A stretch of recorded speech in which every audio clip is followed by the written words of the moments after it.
What's up, guys? Welcome back to the Tri-Sign Podcast. I'm Matt, and you join me for the final Super League preview. This is, of course, the end of the series. We'll look at each club in a very light touch detail, overview what's changed for them heading into 24 and how we think they'll do more generally. If you've missed any of the others or want to go back and see what we thought of your club, have a look at the channel and our previous uploads. Why not subscribe, then you don't miss any more of the upcoming stuff. We will, of course, be doing our big Super League prediction pod coming up this week on the eve of the Super League season, so be sure to stick around for that one. Now, anyone who's watched the series up to now will know exactly who's left. And, well, you know from the thumbnail, we've got Hull KR, the final team in this series. So without further ado, let's jump in like we always do with the signings and who they've brought in and ultimately lost as well since the end of last season. On the incoming side, AJ Wallace should be a solid squad player for them. Peter Hiku looked pretty good during his stint at Warrington, perhaps has made that extra step up now, having spent a few more years back down under. Oliver Gildart makes his Super League return, albeit spending time on loan at Lee last season. Tyrone May comes across from Catalans, Niall Evans from Castleford, and Wakefield duo Jai Whitbread and Kalepi Tanganoa form the rest of Hull KR's signings. Overall, I'd say that's a pretty solid crop of players. You'd like to think May will provide some flair and excitement in the half-back role, and has the last few seasons been more available match fitness-wise than what Jordan Abdul has. Evolds is a solid Super League player. We've seen that across a number of clubs now. The biggest concern, I guess, with him has always been his fitness, which, for his sake, more than anything, you'd like to hope is behind him. Whitbread and Tanganoa, probably two of the better players to go down with Wakefield. Gildart, again, good Super League experience there from his time at Wigan, has obviously played at that highest level in the NRL. In terms of the losses, Ethan Ryan going to Salford, again, good squad player. Probably not the name you're going to think of that I'm going to pull out here as the biggest departure, but definitely underrated. Brad Schneider, his short-term loan had come to an end. He goes back to Penrith.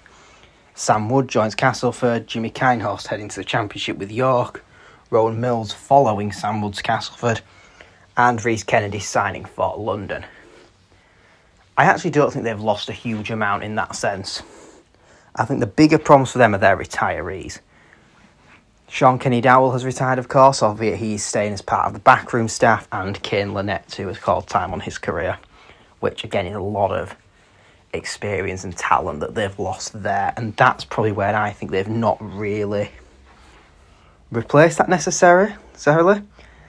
I'm kind of assuming Tanganoa's coming in to be the new Lynette, which I think is ultimately a downgrade. And then it's difficult to say really who's replacing Kenny Dowell. You'd imagine it's Peter Hiku. However, he's of course been given the number 1 shirt, so you potentially start looking towards Oliver Gildart there, who, with him getting the centre number, is perhaps actually the more direct replacement. I think just looking at their squad a bit more generally then, there's a few things I'm a bit unsure about looking at this. I see their front 5 being Hiku at 1, who, fine, has played fullback many a time, even if he's also spent probably more of his career at centre, I'd say.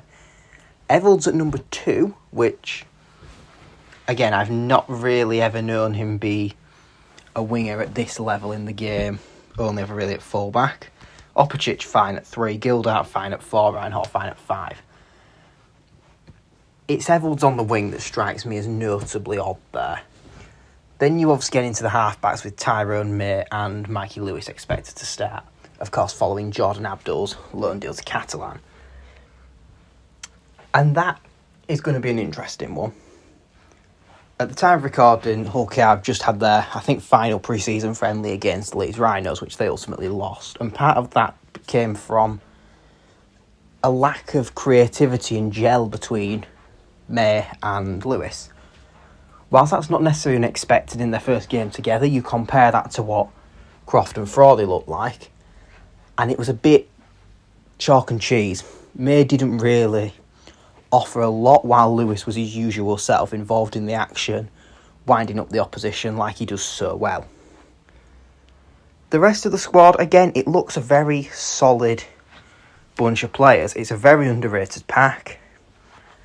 The hookers, Jez and of course takes number 9 from Matt Parcell this year. Perhaps suggesting he's going to start. I'm been more than happy with Parcell as the backup, though I think those two work really well. The thing for me, I think, is just the backs for me. They lose a couple of bodies. You've got Corey Hall in there. You've got PLT, who some are suggesting could be a great option to go on loan to London, given O'Rourke's recent injury. And of course Lewis Senior, who for me is very much the backup here. Senior does not strike me as being a starting Super League quality winger for a team looking to push for the top.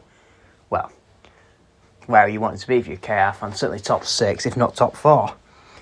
So, all in all, I think it's a good side. I think they'll do okay. I think they're certainly in the conversation for the playoffs.